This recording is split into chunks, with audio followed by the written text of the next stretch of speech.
গতকাল যে অষ্টপ্রহর নাম চলল গোবিন্দ রাধা গোবিন্দ নাম যুগল নাম, সেই নামে যদি কোনো ঘাটতি হয়ে থাকে তাই এই চারটি নাম গিয়ে সেই নামকে সম্পূর্ণ করা হবে।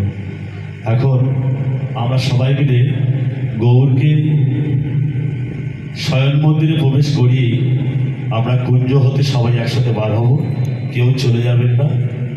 কেননা শাস্ত্রে আছে 365 দিন হরিনাম শ্রবণ করলে বা হরিনাম গাইলে যেটুকুনি পুণ্য সঞ্চয় হয়, আজ প্রভাতিতে এই যুগল মন্দিরে যুগল সামনে যদি যুগলে এসে কেউ কৃষ্ণ নাম করে তার দ্বিগুণ পুণ্য সঞ্চয় হয়। জয় জয় নিতাই গৌর হরি বল।